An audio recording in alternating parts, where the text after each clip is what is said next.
राधा राधा राधा राधा राधा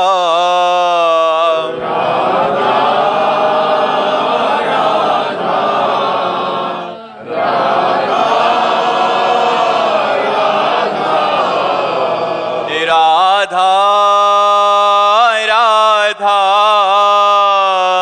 राधा राधा राधा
भक्तन की, वृंदावन धाम की, सतगुरुदेव भगवान की।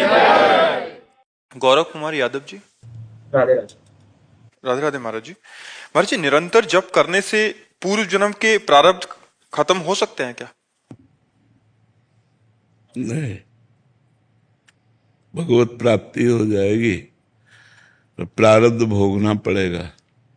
प्रारब्ध बहुत वज्र की लीक होता है, नहीं तो जितने संत महापुरुष हैं ये तो भजन के स्वरूप ही हैं, रात दिन भजन होता है, फिर इनको प्रारब्ध क्यों भोगना पड़े? बड़े बड़े सिद्धों को प्रारब्ध भोगना पड़ता है। क्रियमाण भस्म हो जाएगा, संचित भस्म हो जाएगा, प्रारब्ध भोग के काट लिए जाएंगे और भगवत प्राप्ति हो जाएगी। प्रारब्ध बहुत सुदृढ़ होता है, इसलिए कहा जाता है कर्म होश से करो। अगर गलत कर्म हो जाए तो उनको तत्काल प्रायश्चित करो, भस्म करो, नष्ट करो, कहीं वो प्रारब्ध न बन जाए। अगर प्रारब्ध बन गया, बड़े बड़े महापुरुषों को, रामकृष्ण परमहंस जी के गले में कैंसर था, बड़े बड़े महापुरुषों को कष्ट प्राप्त हुआ। तो ये अगर प्रारब्ध भजन से नष्ट किया जा सकता तो हो जाता, नहीं हो जाता। लेकिन प्रारब्ध भोगन अवश्य में वो भोक्तव्यम कृतम कर्म शुभ, इसीलिए डरना चाहिए। अगर पाप कर्म बन जाए तो उसे तत्काल विद्वानों से, संत महात्माओं से पूछ करके उसका नाश करना चाहिए। भजन है, अनुष्ठान है, तीर्थयाटन है, दान पुण्य है, उस किसी भी तरह से उस पाप कर्म को नष्ट कर देना चाहिए। अगर वो नष्ट नहीं हुआ और वो गुप्त पड़ा रहा तो प्रारब्ध बन जाएगा। प्रारब्ध बन गया तो अवश्य में भोक्तव्यम, ये भगवान के वचन है, अवश्य में वो भोक्तव्यम कृतम कर्म शुभाशुभम। जो तुमने शुभ अशुभ कर्म किए हैं उनका फल तुम्हें भोगना पड़ेगा। अगर प्रारब्ध मिटाया जाता तो श्रवण कुमार के वध का जो शाप मिला था दशरथ जी को कि जैसे मैं पुत्र वियोग में प्राण त्याग रहा हूं ऐसे तुम पुत्र वियोग में प्राण त्यागोगे, मिटा दिया जाता। क्योंकि भगवान स्वयं जिनके पुत्र बने हैं, लेकिन ऐसा नहीं हुआ।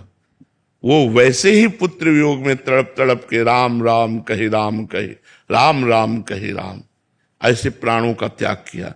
यदि उनके पुत्र कोई संसारी होते तो दुर्गति हो जाती, पर पुत्र सच्चिदानंद भगवान राम तो क्या कहना, सदगति हो गई। राम राम कह करके भगवान का चिंतन करके प्राण त्याग रहे हैं। लेकिन कितना बलवान कर्म है, कि अगर श्रवण कुमार का वध अनजाने में बन गया और उनके माता पिता ने कहा जैसे मैं तड़प कर पुत्र वियोग में प्राण त्याग रहा हूं ऐसे तुम भी त्यागोगे, तो ऐसे ही उनको त्यागना पड़ा। तो इसलिए हमें लगता है कि प्रारब्ध कर्म बहुत बलवान है और उसको भोगना ही पड़ता है।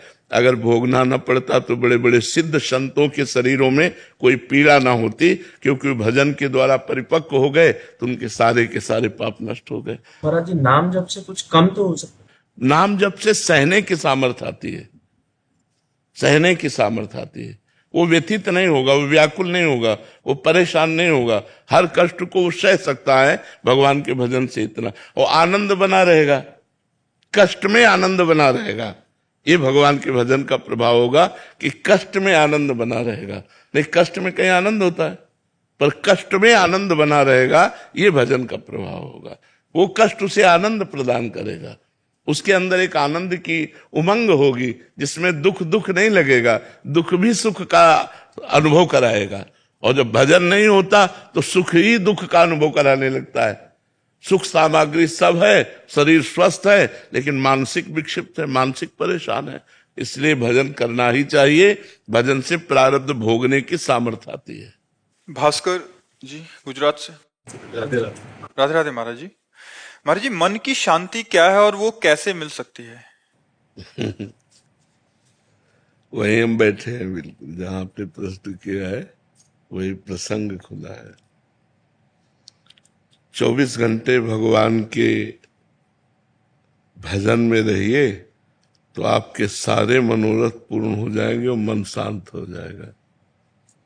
मानो आपने प्रश्न जो किया वो पहले ही उत्तर लिखा हुआ है इसमें।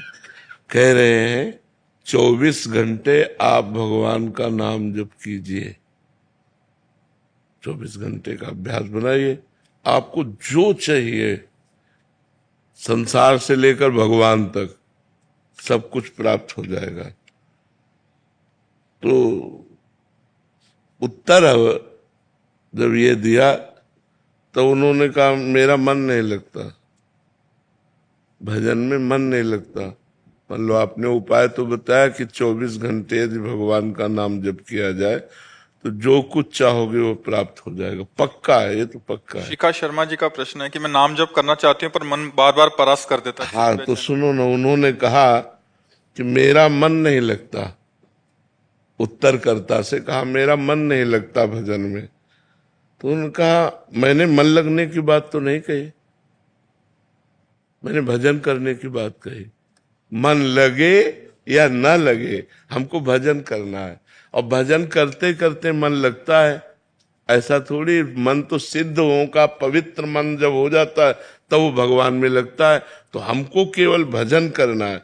केवल हम तुम्हें ये कह रहे हैं कि नाम जप करो, नाम जप करो, मन लगे न लगे, भाव बने न बने, सब काम पूरे हो जाएंगे।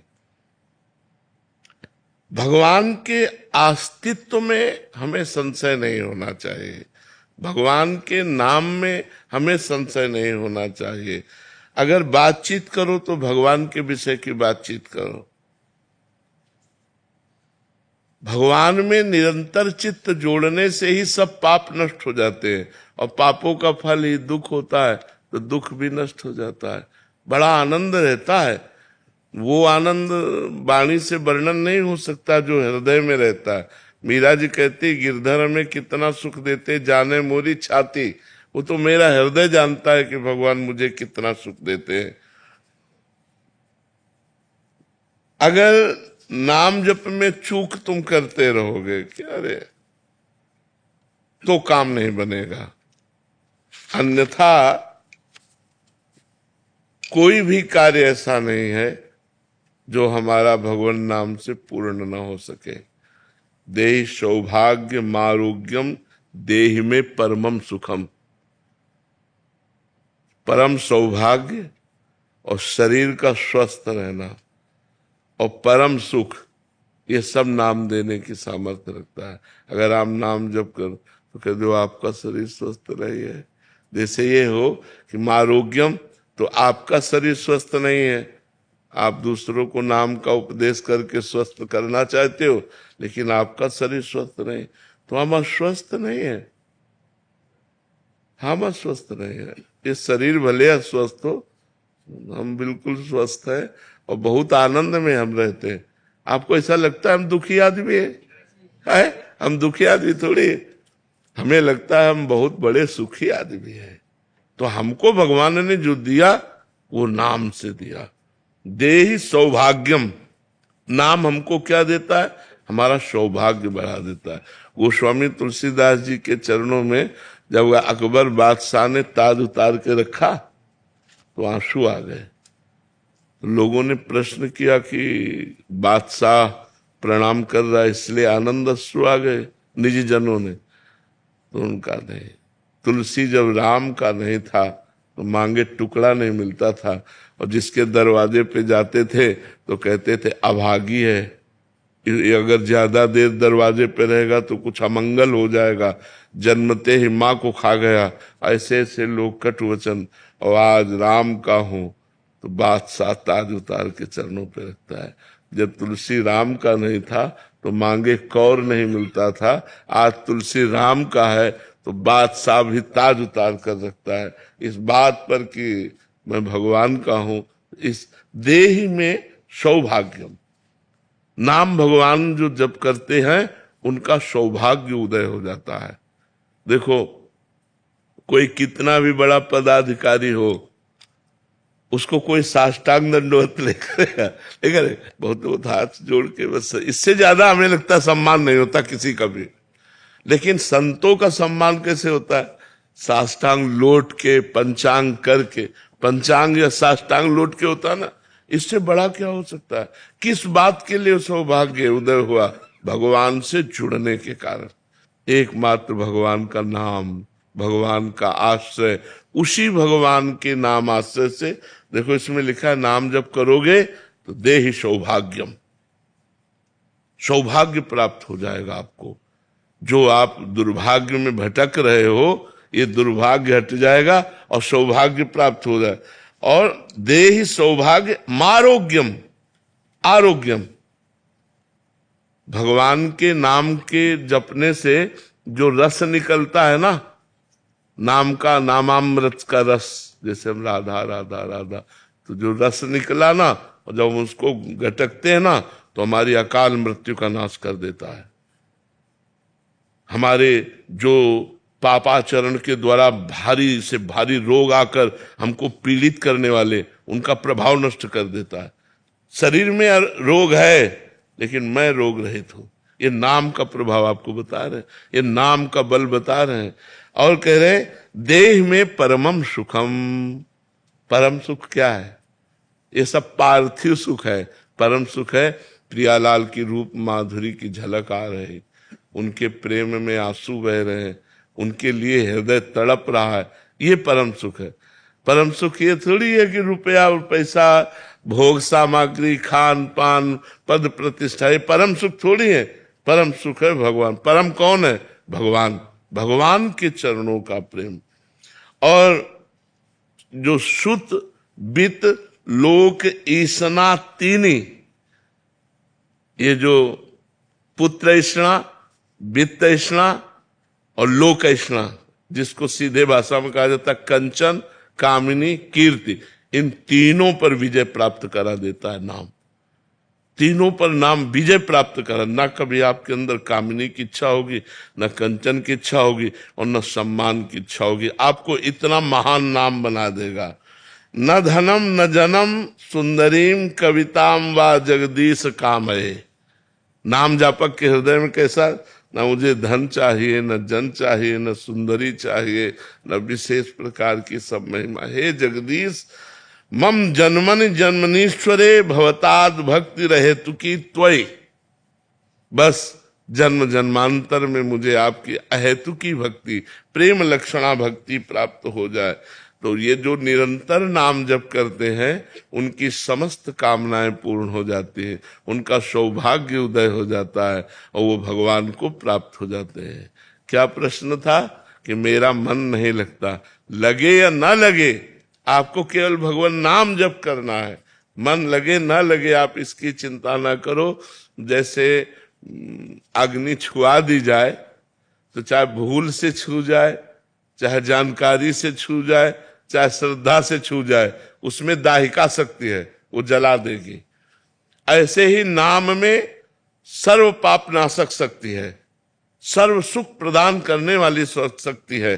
तो आप राधा राधा राधा भाव बने न बने, नाम में मन लगे न लगे, हमको जपना है, जपने से परम कल्याण हो जाएगा। जी चित्तहरणी शरण जी। राधे राधे महाराज जी। शेयर वंश महाराज जी, आपकी आज्ञा रहती है कि साधु को कभी भी किसी से प्रणाम नहीं करवाना चाहिए, फिर भी लोक व्यवहार में कई बार जबरदस्ती लोग ऐसा करते हैं कि आशीर्वाद या मंगल कामना की अपेक्षा रखते हैं। कई बार विशेष अवसर जैसे जन्मदिन, अब जैसे हमसे कोई कहता है हमारे सर पे हाथ रखो, और जबरदस्ती हमारा हाथ रखवा लेता है, तो हम देख रहे हैं कि मेरे प्रभु मेरे से ऐसी लीला करवा रहे, तो हम सामने अपने को प्रभु को देख रहे हैं, अपने कोई फर्क नहीं पड़ता। आते हैं संत भगवान जी से ऐसे, वो हाथ पकड़े ऐसे, तो हम समझ रहे मेरे प्रभु मेरे लिए। अब जैसे कोई प्रणाम कर रहा है तो उसके पहले हम उसको प्रणाम करते हैं, दृष्टि से हम पहले प्रणाम करते हैं, मेरे भगवान आप जैसी लीला करें, आप तो ही आप है। हमें प्रणाम लेना नहीं है, प्रणाम करते हुए भी जो हमें प्रणाम कर रहे हमें स्वीकार नहीं करना, वो प्रभु के पास जाएगा। हमें सम्मान स्वीकार नहीं करना, उसका मतलब ये नहीं होता कि हम किसी का विरोध करें। मान लो आपसे जबरदस्ती आपको कोई पैर छू रहा, आप आंख मूंद लिए, भगवान श्री जी लाडली जी आप हृदय में विराजमान हो, आप हम स्वीकार नहीं करते। अंदर से स्वीकृति न करना और बाहर से विरोध भी न करना। तन मन धन सब श्री जी को समर्पित है, नहीं समर्पित, अगर इस शरीर को कोई चरण छू रहा है तो श्री जी के पास जाएंगे, क्योंकि श्री जी को समर्पित है। हम छुआए नहीं, समझ रहे? ये हमारे छुआने का मतलब जैसे छू रहा है, हमने पैर लगाओ बड़े खुश हो रहे, ऐसा नहीं। हम इस योग्य नहीं है, लेकिन अब वो जबरदस्ती छू लिया है, हमें कोई परेशानी नहीं है। ये श्री जी का शरीर है, हम सम्मान स्वीकार नहीं किए, बस इतनी खास बात है। सम्मान को स्वीकार न करने का मतलब ये नहीं कि हम किसी को डांटने लगे, ऐसा नहीं, क्योंकि उसमें भगवान है और ये हमारा शरीर भगवान को समर्पित है। हम पैर छूने नहीं देंगे, लेकिन अगर कोई छू देता है तो हम नाराज भी नहीं होंगे, क्योंकि ये श्री जी का शरीर है। हम पहले मन से प्रणाम कर लें, फिर वो साष्टांग प्रणाम करें, कोई फर्क नहीं पड़ता। हम मन से पहले प्रणाम कर लें, ऐसा है सम्मान से बचने का। अगर सम्मान से बचने में क्रोध आ गया तो दोष हो गया नहीं। मान लो किसी ने पैर छू लिया, आपने झिड़क दिया, ऐसा ये सब प्रपंच में शांत है, ठीक है ना। आशीष मौर्य जी। राधे राधे महाराज जी। महाराज जी, प्रगट में गुरु के सानिध्य के बिना अहंकार कैसे नष्ट होगा?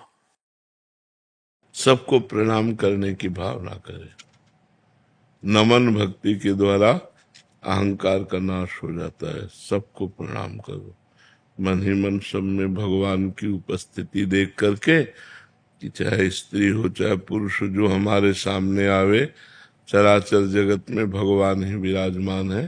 जब इस भाव से सबको प्रणाम करेंगे तो हमारा मलिन अहंकार नष्ट हो जाएगा। दूसरा उपाय बहुत सूक्ष्म चीज है ना, जो अहंकार मिटाने के लिए साधना है, उसी में अहंकार हो जाता है। ये लगता है कि हम तो नाम जप कर रहे हैं, दूसरे नहीं कर रहे हैं। हाँ, ये भी अहंकार है, ये भी अहंकार का स्वरूप है। दूसरे भगवान के स्वरूप है, हम सबके सेवक हैं। भगवान की हम पर बड़ी कृपा है जो हमसे नाम जप करवा रहे हैं, ऐसा भावना करें। अहंकार करने से फिर परमार्थ नष्ट हो जाता है, और ये अहंकार बड़ा सूक्ष्म होता है, बड़ा सूक्ष्म होता है।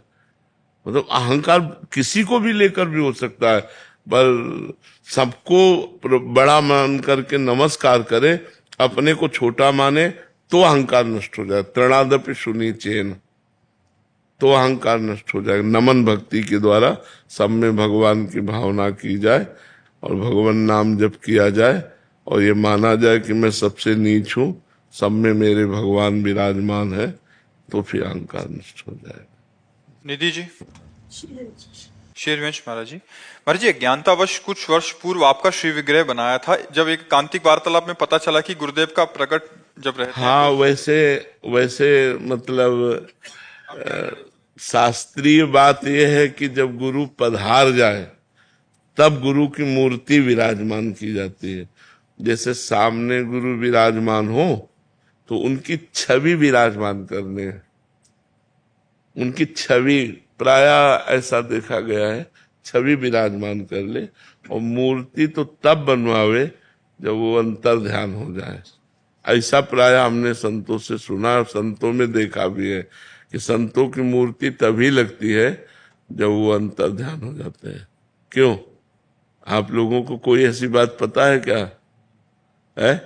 हाँ, तो हमको यही पता है कि अपने गुरुजनों की और संत जनों की मूर्ति निर्माण तभी होता है जब वो अंतर ध्यान हो जाते हैं और छवि ये हम विराजमान करते हैं। भगवान का श्री विग्रह, गुरु की छवि, आचार्य की छवि, ऐसे विराजमान, आचार्य का भी श्री विग्रह विराजमान। और जब गुरु अंतर ध्यान हो जाए तब उनका श्री विग्रह विराजमान करना। वो एक भाई लाए थे श्री विग्रह बना के, तो उनका अच्छा है, पर मतलब आपसे कहते हैं कि बड़े महाराज जी का विग्रह। हाँ, वो उन्हीं को बताया था ये बात कि श्री विग्रह तो तभी बनाना चाहिए जब अंतर ध्यान। हम अपने गुरु का श्री विग्रह बनाने का आदेश नहीं करेंगे। महर्षि, एक प्रसंग में आपने सुनाया था एकलव्य जी का, जब उन्होंने अपने गुरुदेव की वैसी। हाँ, उनकी एक भारी अव्यवस्था थी। प्रकट सानिध्य। हाँ, प्रकट सानिध्य की उनको एक तरह से तिरस्कार कर दिया गया था। उन्होंने मन से गुरु मान लिया। तो अब प्रगट में फिर रज की मूर्ति बनाई और फिर शुरू कर दी। वहां की अव्यवस्था थी, अपनी अव्यवस्था थोड़ी है। अपने तो चित्रपट रख सकते हैं और हमारे गुरु जी अभी जीवित विराजमान है, इसलिए ऐसा रखना चाहिए। जिन्होंने बना चुके। हाँ, तो अपनी सेवा में विराजमान रखो, जो मतलब उसमें कोई पाप थोड़ी है, उसमें कोई पाप नहीं है। आश्रय तत्व दास जी गाजियाबाद से। राधे राधे महाराज जी। महाराज जी, वो घड़ी कब आएगी जब हमारा मोह परिवार से हटकर केवल और केवल राधा रानी के प्यार, सेवा और वृंदावन धाम में वास मिल जाएगा? श्री जी से प्रार्थना करो और खूब भजन करो। भजन में इतनी ताकत है जो सब मोह नष्ट कर देगा। जितना जितना नाम जप होता जाएगा उतने उतने राग नष्ट होता जाएगा। अभी बहुत प्रयत्न करते हैं और संतों की कृपा से काफी समय से जप भी कर रहे हैं, बहुत आशीर्वाद आ जाता है और जप करने में बहुत आनंद भी आता है, इसमें कोई शक नहीं है जी। बट एक बहुत प्रबल इच्छा है कि राधा रानी अपनी शरण में लेके यहाँ पे सेवा कर, वृंदावन वास हो, ये बहुत बड़ी इच्छा है। लेकिन कुछ आपस में परिवार भी बहुत अच्छा है, सब जने जप करते हैं, सब प्रवचन सुनते हैं जी। लेकिन कैसे हम आगे और जिनको वृंदा विपिन है, कृपा तिनय की होए, वृंदावन में तबही तो रहन पाई है सोए। महारानी जो लाडली जी का वृंदावन है, उनसे प्रार्थना करो तो कृपा करेंगे। मोह छाड़ ऐसे रहे, मनो चिन्हारो ना आए। वृंदावन कैसे रहना? मानो किसी से कोई परिचय नहीं, रात दिन भजन में। और अपने गए ठाकुर जी के दर्शन किए, बिहारी जी, राधा वल्लभ, राधा रमण जी दर्शन किए, यमुना जी के दर्शन किए अपनी कुटिया में। वृंदावन वास का आनंद वही ले सकता है जो अपरिचित जीवन व्यतीत करेगा, किसी से कोई संबंध नहीं, किसी से कोई परिचय नहीं। तो लाडली जी से प्रार्थना करो, वही वृंदावन वास देंगी। आप एप्लीकेशन लगा दीजिए। हाँ, हम तो प्रार्थना करते हैं कि समस्त चराचर के जीवों पर लाडली लाल की कृपा हो। उनसे प्रार्थना करनी जरूरी है कि वो मन में अंतर में बैठी हैं, वो जान रही हैं आपकी मन की भावना। हम तड़प रहे हैं धामवास के लिए, नाम रूप लीला के, गुरु चरणों की प्रीति के लिए हम बच्चा रोए ना तो माँ दूध नहीं पिलाती, तब तक काम में लगी रहती है। नहीं, जब वो रोता है और किसी खिलौने से राजी नहीं होता तो वो विवश होके आके फिर दुग्ध पान कराती है, नहीं कराती? लौकिक माँ, जैसे अब बच्चा खेल रहा है तो उसने झांक कर देख लिया खेल रहा है, अपने काम में लग जाएगी। बच्चा रो रहा है, उसके पास खिलौना भेजा गया, वो खिलौना भी नहीं ले रहा। कोई और भेजा गया, वो उसकी गोद में भी नहीं आ रहा, तब फिर स्वयं माँ आती है और दुग्ध पान कराती। तो अगर प्रार्थना स्वीकार नहीं होती गुरुदेव, इसका मतलब पाप करा मैं पिछले। अभी आर्त भाव नहीं है, कहीं ना कहीं अहम है, तब अहम शून्य प्रार्थना भगवान के राज्य में प्रवेश करती है। समझ रहे हो? अहम शून्य। जब तक पांचों पांडवों का बल, भीष्मादि का बल, अपनी भुजाओं का बल, अपने दांतों का बल, तब तक श्याम सुंदर ने बिल्कुल सहयोग नहीं किया, भक्त होते हुए भी द्रौपदी का। और जब अहम शून्य होकर पुकारा हे गोविंद, तो पुकारने में देर लगी, लेकिन वस्त्रावतार भगवान का हो गया। तो भगवान के कान में अहम शून्य पुकार पड़ती है, अहंकार युक्त जहां वो आवाज नहीं जाती। दैन्य, एक बार जिन नाम ली, हित सो होए अति दीन। शब्द समझो, हित सो मतलब प्रेम से युक्त होकर, अति दीन ताको संग न छाण ही, ध्रुव अपनो कर ली। ध्रुव सत्य है, भगवान उसको अपना बना लेते हैं, उसका कभी संग नहीं छोड़ते। जो प्रेम से अति दीन होकर भगवान को पुकारता है, तो प्रेम आ जाना और अति दैन्यता आ जाना ये बहुत कठिन। पूरा जीवन इसी में तो लगे हैं, अपने लोग की दैन्यता आ जाए, अहंकार नष्ट हो जाए, प्रेम आ जाए। भगवान के राज्य में अहंकार भरी आवाज नहीं जाती, दैन्य राज्य भगवान। यही दरबार दीन को आदर रीति सदा चली आई। नित्यानंद दास जी वृंदावन से। महाराज राधे राधे महाराज जी। महाराज जी आपके चरणों में दंडवत प्रणाम। महाराज जी ब्रिजवास मिल गया है, सर्व समर्थ गुरुदेव मिल गए हैं, महामहिम नाम मिल गया है, राधा रानी की बहुत कृपा है, लेकिन हृदय में महाराज जी अभी वो व्याकुलता जो होनी चाहिए, वो परिवर्तन जो होना चाहिए वो नहीं आ रहा। धीरे धीरे धीरे धीरे सहत सहत बाढ़े भगति, गृह तन हित गुरुगाल। अपना संपूर्ण जीवन समर्पित हो जाए, फिर हमारा परिवर्तन इतनी जोर का होता है कि पूछो मत। हमारे समर्पण में जब तक कमी होती तभी होती। एक अहमता ममता ये जग में है दुखदाई, ये जब श्री जी की ओर लगे तो होत परम सुखदाई।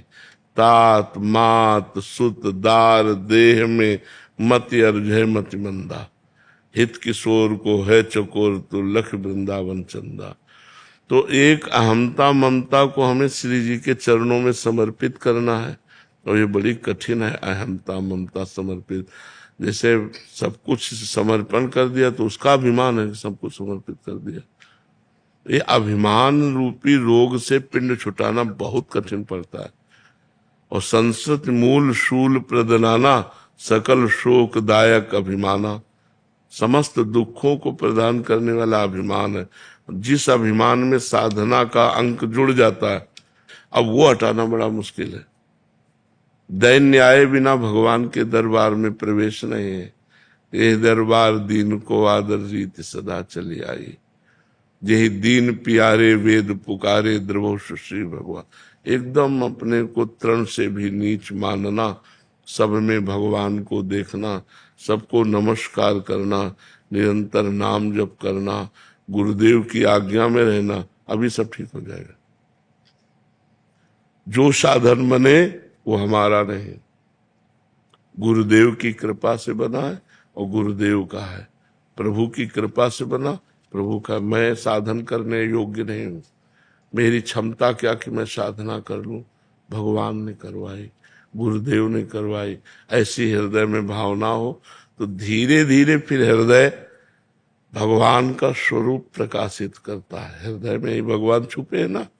सबके हृदय अछत अविकारी, निर्विकार अविनाशी परमात्मा सबके हृदय में छुपा है। जब अहंकार हमारा धीरे धीरे कम होता है या नष्ट होने लगता है, दैन्यता बढ़ने लगती है, तब हमारे अंदर व्याकुलता आती है। हे प्रभु, इतने दिन हो गए, आज का भी दिन गया, आज की भी शाम गई, आप मिले नहीं, कैसे मिलोगे, कब मिलो। वो हृदय नहीं खान पान ते भावे है, नहीं कोमल वसन सुहावे है, सब विषय लगे ते खारा है, हरि आशिक का मग्न आ रहा है। फिर वो अंदर ही अंदर घुटने लगता है, उसके अंदर एक जलन पैदा हो जाती है। प्रभु के बिना देखे उसको एक दुखद जीवन व्यतीत करने का ऐसा अनुभव होता है कि हर शीतल हवा चल रही, उसका हृदय जल रहा है। सुंदर भोजन है, उसको अरुचि है। लोग उसको प्रणाम कर रहे हैं, उसको जलन पैदा हो रही, कुछ अच्छा नहीं लग रहा। मतलब जो अच्छा लगने वाला है वो सब खत्म हो जाता है। एक रास्ता केवल रह जाता है, कोई मुझे भगवान से मिला दे, कोई मुझे उनके दर्शन करा दे, कोई उनकी बात सुना दे। तो इसीलिए उसको भगवान के भक्त प्राण प्यारे लगने लगते हैं, क्योंकि उसकी विरहाग्नि को शीतल करने के लिए भगवान की चर्चा ही है। तो कथामृतम तत्व जीवनम, भगवान की चर्चा, भगवान की बात, भगवान। तो हम नाम जप करें, गुरु की शरण में रहें, और जो साधन बने वो भगवान की कृपा से बन रहा है ऐसा अनुभव करें, तो हमारा अहंकार नष्ट हो जाए। अहंकार नष्ट हुआ कि भगवत राज्य में प्रवेश हो जाता है। देहाभिमान ही भगवत राज्य में प्रवेश नहीं होने दे रहा। इसलिए गुरुदेव से प्रार्थना करें, भगवान से प्रार्थना करें कि हमारा अहंकार नष्ट हो जाए, देहाभिमान नष्ट हो जाए, बस सारी बात बन जाएगी। रवि कुमार दीक्षित जी, श्री हरिवंश महाराज जी। महाराज जी, जंगम योगियों के द्वारा शिव जी के नए मंदिर के लिए जब शिवलिंग का नाम पूछा गया तो आपने आनंदेश्वर महादेव का नाम दिया। तो महाराज जी, उनकी कथा में आता है कि कानपुर का जो आनंदेश्वर धाम मंदिर है महाभारत काल का है, और इसकी स्थापना दानवीर कर्ण द्वारा पूजा किए जाने पर हुई थी। और एक मान्यता के अनुसार एक गाय जिसका नाम आनंदी था प्रतिदिन एक टीले पर जाकर अपना दुग्ध चढ़ाती थी। जब ग्रामीण वासियों को पता लगा तो उन्होंने उसकी खुदाई कराई, तो वहां स्वयंभू शिवलिंग प्रकट हुए, जिसके कारण इस नाम का नाम ये पड़ा। महाराज जी ये कह रहे थे कि आपका कोई इसमें याद छिपी हुई है आनंद? हमें तो ये पता भी नहीं था कि हमारी उस समय स्मृति कोई ऐसी नहीं, कोई ऐसी स्मृति सहज में आ गया, सहज में आ गया आनंदेश्वर महादेव। और कुछ ऐसा नहीं कि हम कोई किसी कथा से संपर्कित। आप सुना रहे हो तो अब पता हो रहा है, नहीं तो हमें ऐसा कुछ नहीं पता था। और स्वाभाविक कैसे था, स्वाभाविक भगवत प्रेरित था, भगवत। राधे राधे महाराज जी। महाराज जी, क्या अज्ञानतावश घोर अपराध हो जाए फिर उसी अपराध को बार बार किया जाए तो वो अपराध क्षम्य नहीं है? महाराज जी, तो महाराज जी जब वो अपराध का बोध हुआ अभी अंतर मन में तो बहुत पश्चाताप हो रहा है। महाराज जी, आप कौन सा साधन करूं? पहला ये कि आजीवन में कभी हमसे अब वो पाप होगा नहीं। पहला नियम ले, आजीवन में वो पाप होगा नहीं। और वो पाप की गरुता किसी महापुरुष को बताए कि हमसे कौन सा पाप हुआ है, फिर उसके अनुसार वो प्रायश्चित का निर्णय करे। क्योंकि ऐसे पाप की लघुता और गरुता देखकर ही प्रायश्चित का उसमें निर्णय होता है। पर शुरुआत उसकी ऐसी होगी, अब लो नसानी अब नानु सही हो, आज तक की आप कभी नहीं करूंगा, और फिर आगे प्रायश्चित करे तो वो पाप नष्ट हो सकता है। राधे राधे महाराज जी। महाराज जी, एक अज्ञानी जीव कैसे जाने कि उसके गुरु ने रूप बदला है? वो उनके नए रूप को कैसे पहचाने? मैं जहां हूं वहां सही हूं या अपने अभ्यास को पुष्ट करूं, या मेरे नए गुरु रूप में आप विराजमान होके मेरा आगे का बचा हुआ मार्ग संभालेंगे? नहीं, अपने को चाहिए ऐसे रखना चाहिए। जो आपको गुरु मंत्र मिला, किसका प्रश्न है? जो आपको गुरु मंत्र मिला हो पहले, जो आपके पहले गुरु हो, आप उन्हीं को गुरु मानिए, वही गुरु मंत्र जपिए और खूब परमार्थ में आगे बढ़िए। गुरु बदलने की जरूरत क्या है? बाबा मुझे आपने गुरु दिखे बाबा। नहीं, आपने गुरु मंत्र लिया है कहीं? बाबा वो ज्ञान मार्ग का है, उसका मतलब यह है कि वो मैं ही हूँ। और महाराज जी जो आप भक्ति मार्ग बताते हो उसमें ज्यादा मन लगता है मेरा। मुझे लगता है दास स्वभाव है आपकी कृपा से। हाँ, पर गुरु की कभी अवहेलना नहीं करनी चाहिए। गुरु जैसे आपने आज्ञा करी थी कि गुरु रूप बदल लेते हैं एक स्टेज के बाद, तो वही मेरे अंदर डाउट था, तो मैं वही आपसे पूछ। महाराज जी मुझे तो ज्ञान ही नहीं है, आप जैसी आज्ञा दोगे महाराज जी मैं वैसे ही चलूंगा। आपने प्रगट में किसी से दीक्षा ली थी क्या? बचपन महाराज जी मेरे दादाजी बचपन से गुरु जी को मानते हैं, तो बचपन में मुझे उनसे दीक्षा दिलवा दी थी। अब बचपन में क्या होता है, हमारा ज्ञान तो विकास होता नहीं, तो एक क्रिया मात्र हो जाती है। गुरु का मतलब होता है जब हम अपने दिमाग से चयन करते हैं। हमारी जहाँ श्रद्धा होती है, हमारा दिमाग जहाँ चयन करता है, हम फिर वो गुरु मानते। अब गुरु ऐसे थोड़ी छोटे छोटे बच्चों को खेलते हुए किसी से दीक्षा दिला दो, मान लो 8, 10, 12 वर्ष के बच्चे, और उसका ज्ञान का विकास तो हुआ नहीं, वो क्या जाने कि वो तो बस ऐसे।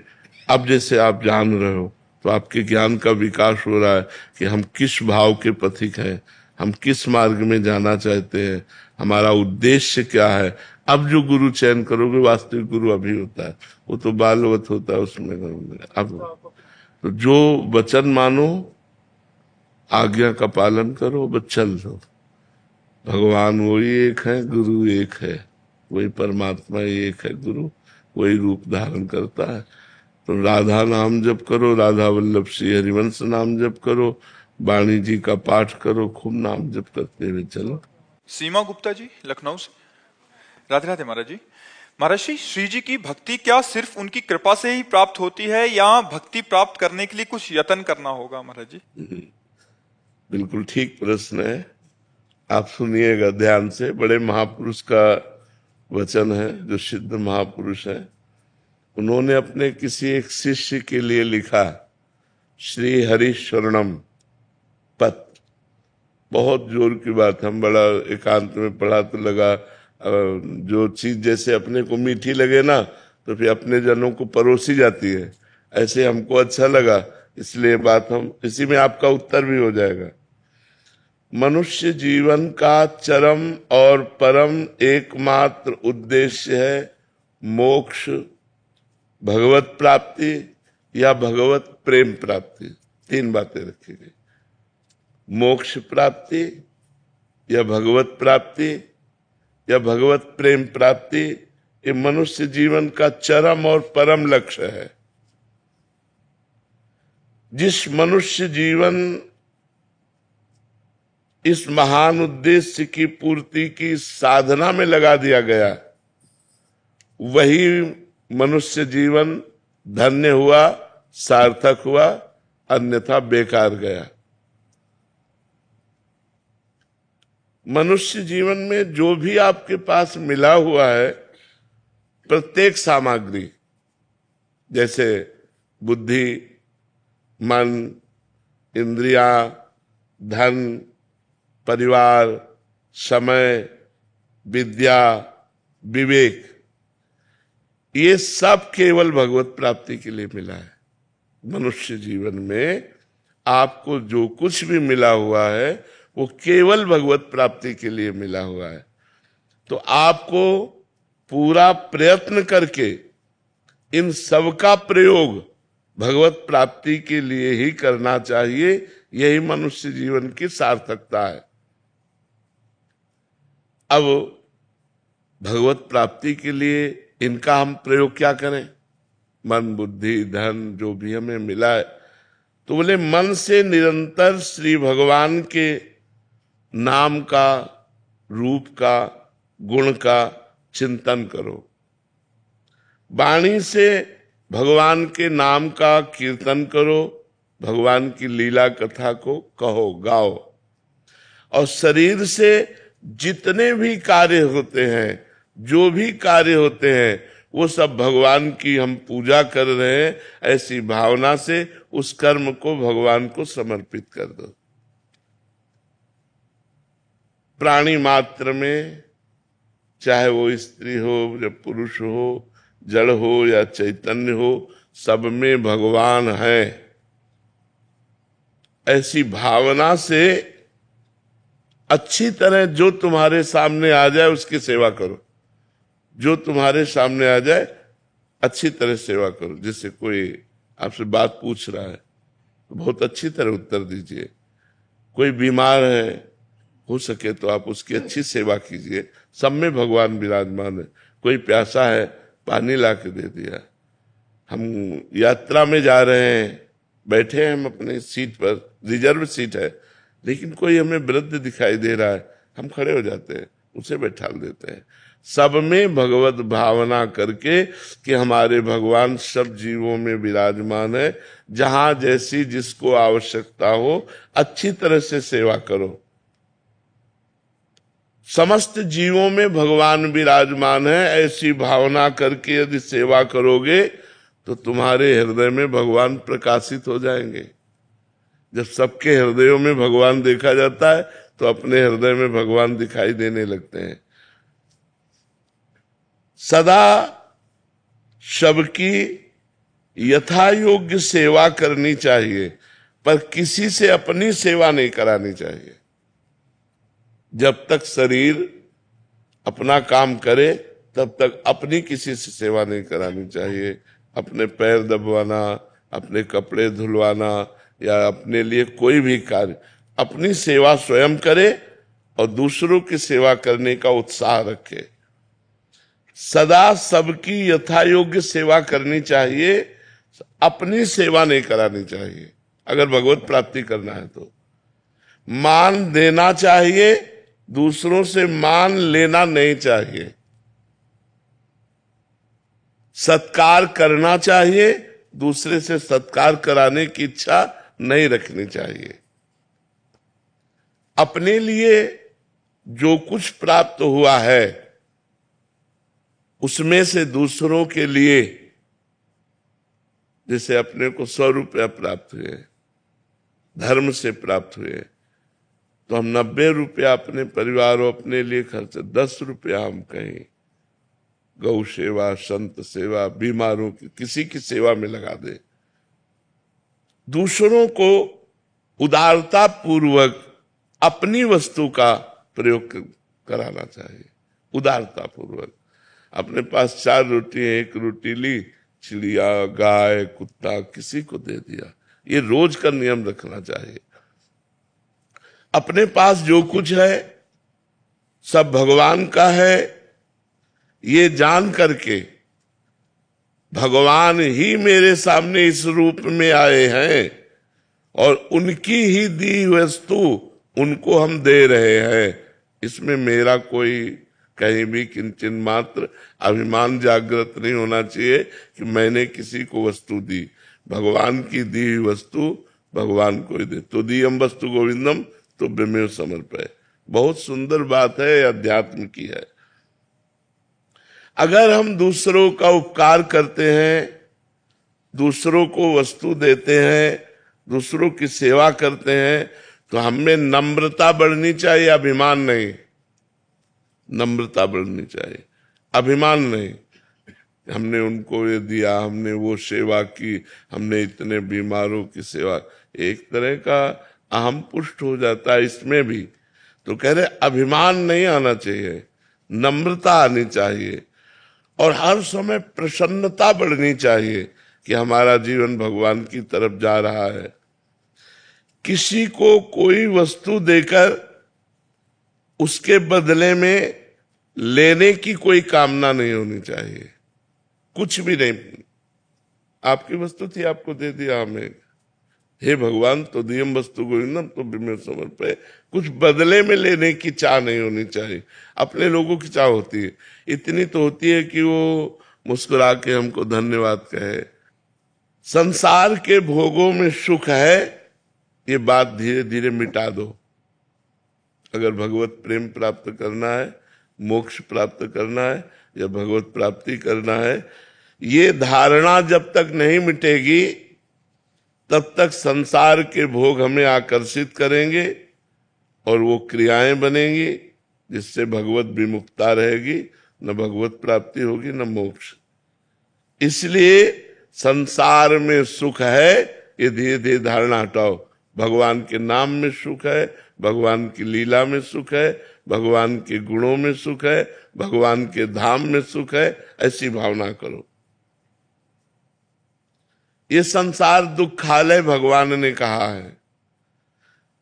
इसमें सुखों की लेबिल लगा के दुख बिकता है, लगता है सुख है लेकिन होता दुख है। असुखम दुखालयम दुख योनयः, ये शब्द संसार के लिए कहे गए। असुखम, इसमें सुख नहीं है। दुखालयम, ये दुख का आलय है। दुख योनया, इसमें जो भी भोग भोगोगे परिणाम में दुख ही प्राप्त होगा। इस विचार से भगवान में सुख है, ये अंदर भावना बैठा लो, तभी भजन बनेगा। नहीं तो जिसका सुख बुद्धि संसार में होती है तो वही मन जाता, वही चिंतन जाता, भजन नहीं बनता। दूसरों के अधिकार को मत छीनो, दूसरों के कर्तव्य की रक्षा करो और अपने कर्तव्य का पालन करो। इंद्रियां बहिर्मुख मत रखो, अंतर्मुख रखो। सावधानी पूर्वक निरंतर भगवान का नाम जप करो। मन में प्रमाद मत लाओ, नाम जप करो। सदा उसको जबरदस्ती भगवत चिंतन में लगाए रखो मन को। मन के द्वारा जिसका भगवान नाम जप होता है, शरीर के द्वारा जिसकी भगवत सेवा होती है, वो निश्चित भगवत प्राप्त हो जाता है। आसक्ति, कामना, ममता और अहंकार, इसी से पाप और दुख बनते हैं। किसी भोग में आसक्ति, किसी व्यक्ति में आसक्ति, कोई भोग की कामना, किसी पद की कामना, धन की कामना, परिवार की ममता, शरीर का अहंकार, विद्या का अहंकार, धन का अहंकार, इन्हीं से पाप बनते हैं। अतएव बहुत सावधानी पूर्वक संसार की आसक्ति, कामना, ममता और अहंकार का भगवान नाम जप और सत्संग के द्वारा इनका नाश कर दो। इनका नाश करने की साधना करनी चाहिए। हमारी कामना नष्ट हो जाए, हमारा अहंकार नष्ट हो जाए, हमारी ममता नष्ट हो जाए, हमारी आसक्ति नष्ट हो जाए, ये सब कुछ नष्ट हो जाएगा भगवान के नाम जप से।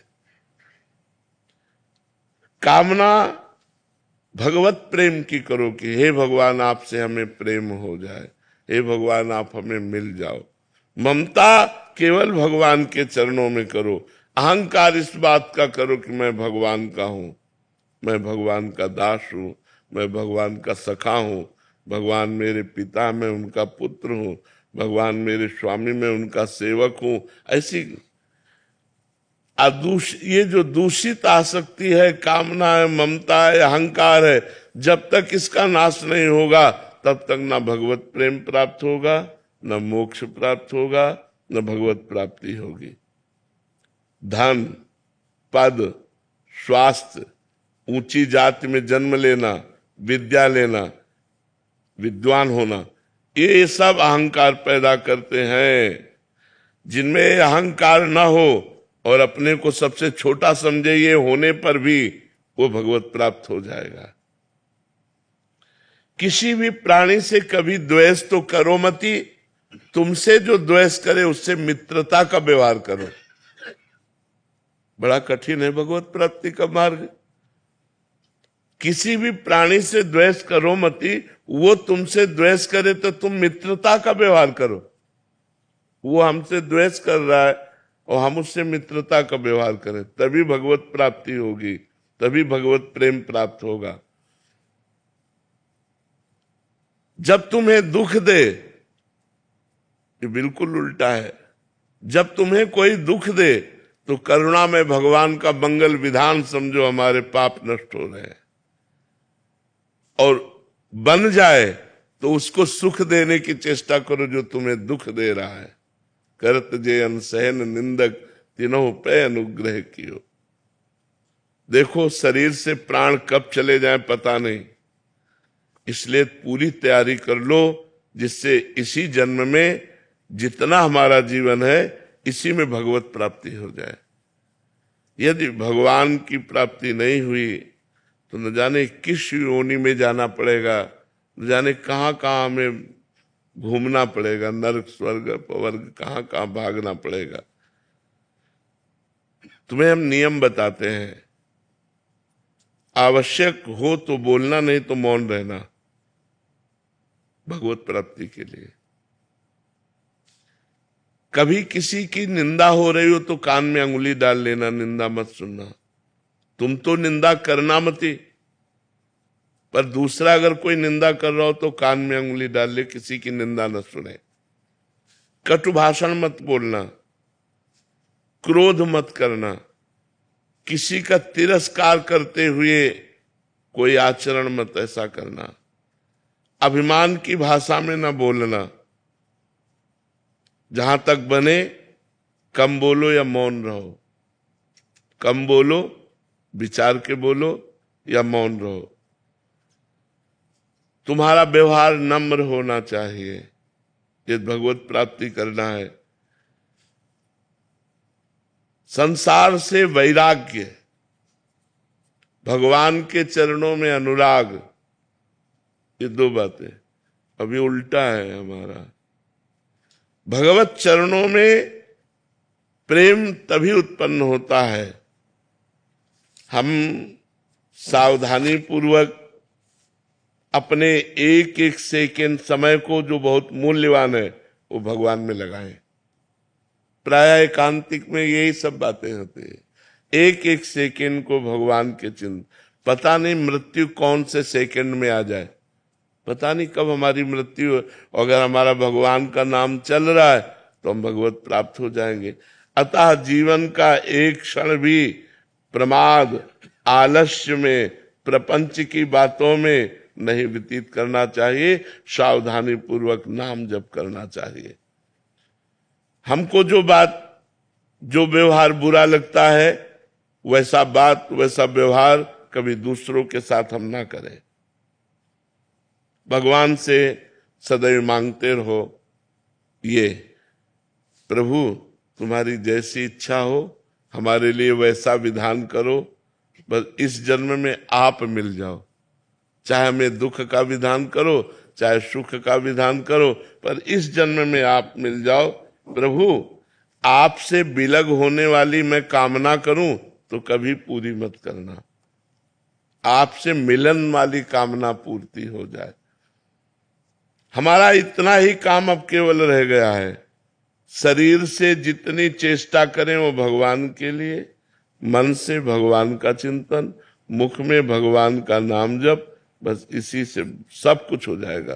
संसार से वैराग्य हो जाएगा, भगवान में अनुराग हो जाएगा, भगवत प्राप्ति हो जाएगी। जीवन का अंतिम समय आते आते पता नहीं कैसी स्थिति हो, कैंसर हो जाए कि किडनी फेल हो जाए, क्या। आज स्वस्थ है, आज ही हम भगवान की प्राप्ति का नियम लें। वाणी से कम बोलेंगे, कान से किसी की निंदा नहीं सुनेंगे, शरीर से दूसरों की सेवा करेंगे, सब में भगवान ऐसी भावना करेंगे, निरंतर नाम जप करेंगे। इसी से हमें भगवत प्राप्ति, भगवत प्रेम और मोक्ष जो चाहेंगे वो प्राप्त हो जाएगा। जी। कृष्णा देवी दासी जी, राधे राधे महाराज जी। महाराज जी, प्रेम पाने का संघर्ष में साधक को कई प्रकार की बाधा आती है महाराज जी, ऐसे में साधक क्या करे? बाधा क्या है? जहाँ राधा वहाँ कहाँ बाधा है। और प्रेम शब्द तो ऐसा जो समस्त बाधाओं को मिटा देता है। क्या बाधा? हमारी इंद्रियों की लोलुपता हट जाए, हमारा मन प्रभु के चरणारविंद में आसक्त हो जाए, तो उसकी स्थिति ऐसी हो जाती, कोई बाधा नहीं पड़ती। नहीं खान पान ते भावे है, नहीं कोमल वसन सुहावे है, सब विषय लगे ते खारा है, हरि आशिक का मग्न्यारा है। जो भगवान से प्रेम करता है उसे कुछ अच्छा ही नहीं लगता। तो बाधा क्या हो सकती है? क्या बाधा हो सकती है? हमें तो आज तक समझ में नहीं आया कि बाधा क्या हो सकती है। हमारी इंद्रियां और मन जो विषयों में जाते हैं, यही बाधा है। और प्रेमी का मन जाता ही नहीं है।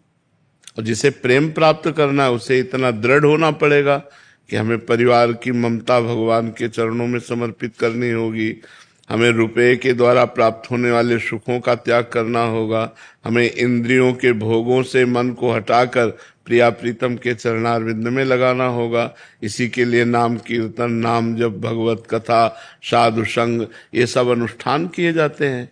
तो बाधा क्या हो सकती है? बताइए, क्या बाधा हो सकती है? किसका प्रश्न है? क्या बाधा हो सकती है? अंग्रेजी जानती हो, हिंदी जानती हो, तो हमारी बात समझ रहे हो? तो क्या बाधा हो सकती है? हमारे प्रारब्ध कर्म, हमारे प्रारब्ध कर्म जो नहीं बाधा दे सकते। प्रेम में बाधा नहीं देते। बहुत प्रकार के कष्ट हैं शरीर में, लेकिन वो बाधा थोड़ी है, वो तो कृपा है श्री जी की। जितना हमें कष्ट मिलता है शारीरिक, प्रेमी अगर शरीर के कष्टों की याद रखे तो प्रेमी किस बात का? प्रेमी तो बहुत विचित्र मार्ग है। जीवित मर जाए उलट आप में समाए, यह दिलगिरी है। जीवित मर जाए, मन मार्या तन बस में कीन्हा, हुआ भरम सब दूर, बाहर से कछु दिखत नाही, अंदर चमके नूर। आपो त्याग जगत में बैठे नहीं किसी से काम, उनमें तो कछु अंतर नाही, संत कहो चाहे राम। क्या प्रारब्ध? प्रारब्ध शरीर पर आएगा, हमारे ऊपर थोड़ी आएगा। हम तो श्री जी की दासी हैं या ठाकुर जी के दास हैं, हमारा क्या बिगाड़ लेगा प्रारब्ध? प्रारब्ध शरीर को पीड़ा देगा, आनंद पूर्वक राधा राधा कहते हुए उसे भोग लेंगे, क्या बाधा पहुंचा देगा? शरीर स्वस्थ है, मनमानी भोग भोग रहे हैं और प्रेम की बात कर रहे हैं, नहीं, ऐसा नहीं है। जब भीषण विपदा में भी राधा राधा राधा राधा, भीषण पीड़ा में भी राधा राधा राधा, तब प्रेम का मार्ग है। प्रेम का जो मार्ग है वो थोड़ा कठिन है। भगवान से प्रेम करना, श्री कृष्ण से प्रेम करना कठिन है। प्रेम के पंथ में जिंदा नहीं चला जाता, मर के चला जाता है। समस्त वासनाओं को मार करके, समस्त इच्छाओं का त्याग करके, हर कष्ट को सहते हुए तब प्रेम मार्ग में चला जाता है। तब श्री कृष्ण अपने आप को अपने भक्त के अधीन कर देते हैं। प्रेमाधीन भगवान का नाम है ना, समझ रहे हो हमारी बातें? तब भगवान को प्राप्त किया जा सकता है, कोई बाधा नहीं। जहाँ राधा वहां क्या बाधा? मर्जी, जो साधक के जीवन में विक्षेप आते हैं, काम क्रोध लोभ मोह मत्सर, इससे वो विचलित हो जाता है। ये भगवान के हम आश्रित हैं। मन में काम आ रहा है, इंद्रियों में काम आ रहा है, हम में काम नहीं आ रहा। हम उसके साक्षी हैं, उसके भोक्ता नहीं है। थोड़ा शास्त्र स्वाध्याय करो, थोड़ा सत्संग करो तो ज्ञान प्राप्त हो, तभी इन बाधाओं से हम दूर हो सकते हैं। नहीं तो बार बार काम क्रोध आदि के विक्षेप, और उनसे बचो। जैसे स्त्री शरीर है तो पुरुष शरीर के संयोग से बचो, पुरुष शरीर है तो स्त्री संयोग के सानिध्य से बचो। एक दूसरे से बचकर ब्रह्मचर्य धारण करते हुए आगे चलो। यदि गृहस्थ में हो तो अपने पति अपनी पत्नी से ही केवल मतलब रखो, इधर उधर दृष्टि मत रखो, तो भजन बढ़िया बन जाएगा। विक्षेप तब पड़ता है जब भजन नहीं होता। विक्षेप तब पड़ता है जब दृढ़ भगवद आश्रय नहीं होता। विक्षेप तब पड़ता है जब भगवान पर दृढ़ विश्वास नहीं होता। नहीं, ये सब तूफान है, भगवान पहाड़ है। पहाड़ की ओट में हो गए, तूफान निकल गया।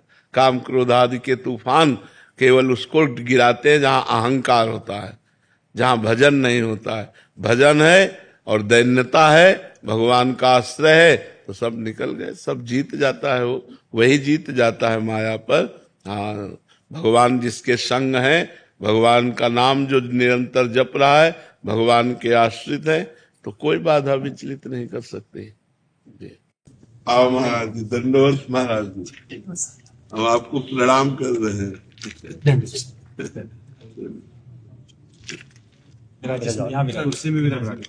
आपके चरणों में। अरे महाराज जी को सुख मिलेगा। बहुत करुणा करी आपने, दर्शन दिया। ये महारानी जी की चुनरी उड़ा रहे हैं आपको, श्री जी की। महाराज जी की बहुत समय से इच्छा थी जी। मैं मलुकपेट वाले सरकार का कृपा पात्र हूँ। मलुकपेट वाले सरकार का कृपा पात्र हूँ मैं। जी जी। बहुत लंबी समय से इच्छा थी। जी। आपके कृपा से इतना छोटे छोटे बच्चे बच्ची आपके प्रवचनों से बहुत लहसुन प्याज तक छोड़ दिया। बहुत लोग जी सुधर रहे हैं आपकी कृपा से। अब कुछ आप थोड़ी सी कृपा करके हमें, हमारा भी मार्गदर्शन करें, हमें कुछ सुनाओ। महाराज जी, मार्गदर्शन क्या, हम तो बस एक ही बात जानते हैं कि यदि हम रामायण की इस चौपाई का मनन करें तो बहुत बढ़िया बात बन जाए। सब साधन कर यह फल सुंदर, प्रभु पद पंकज प्रीति निरंतर। सब साधना का, सब शास्त्रों के स्वाध्याय का, सब संत समागम का एक ही फल है कि हमारा मन निरंतर हमारे प्रभु के चिंतन में लगा रहे। प्रभु के सुमिरन में लगा रहे। हम सब साधना का सार यही पकड़ पाए कि यदि हृदय में हमारे भगवान की स्मृति चल रही है, फिर हमें दूसरी कोई वस्तु पकड़ने की जरूरत नहीं। पूरी गीता जी सुनने के बाद अर्जुन जी ने जो पाया वो यही पाया, नष्टो मोहा स्मृतिर्लब्धा तत्प्रसादान्मयाच्युता। हे अच्युत, आपकी कृपा प्रसाद से मोह का नाश हो गया और स्मृति प्राप्त हो गई। बस हम सब गुरुजनों के चरण प्रताप से स्मृतिवान रहे। हरि स्मृति, हरि स्मृति, हर समय भगवान की याद में, भगवान के सुमिरन में, भगवान के चिंतन में रहे। और सब साधन जितने हैं वो सब शून्य है। हरि स्मृति, हरि नाम अंक है। अगर अंक है तो 10 गुण है, और अंक है, अंक रहित है तो सब शून्य है। वो शून्य, उसका कोई बात तो नहीं। तो खूब भगवत स्मृति में डूबे रहे, भगवत लीला गुणानुवाद गाए और भगवत लीला गुणानुवाद सुने। यही हमारा नशा है, यही हमारा व्यसन है, यही हमारा व्यापार है। जी, बड़ी कृपा है, यही आपकी कृपा से ही होगा जी, सरकार। ये सरकार ठाकुर जी, बाबा के ठाकुर जी, बाबा की लाला है।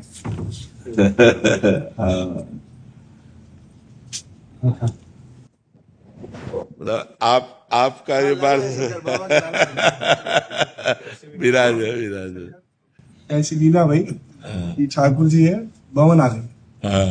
तो पंडित जी महाराज ओक लगा के बमन पी गए उनको, और खूब लीला करी इनने। और तभी जय ठाकुर जी विराज हैं सरकार। बाकी जो 2 आते वो तो पीजी के चले गए सर। हाँ, श्री राम स्वरूप जी। हाँ सरकार, इनके द्वारा ही पूज्य बाबा को यशोदा भाव की तरफ हाँ सर, ये स्वरूप है। तो 5 वर्ष के थे महाराज। अब कितनी आयु है शरीर की? 74। 74।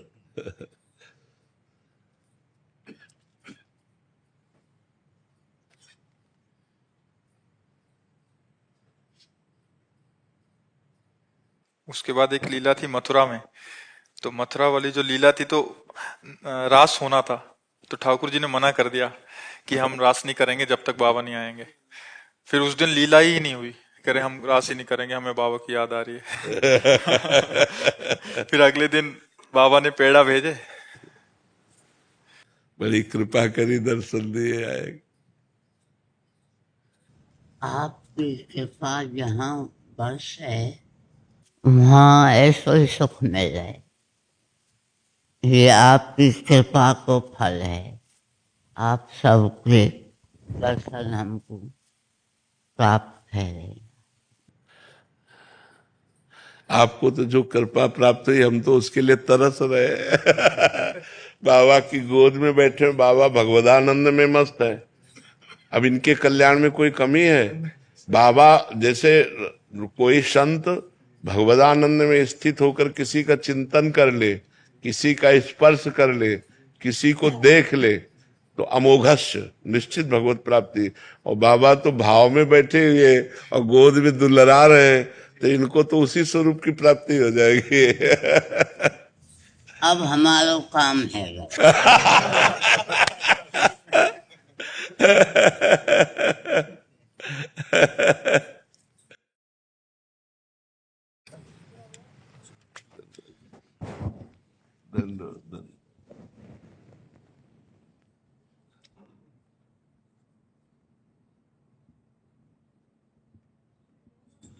बुला ले करो।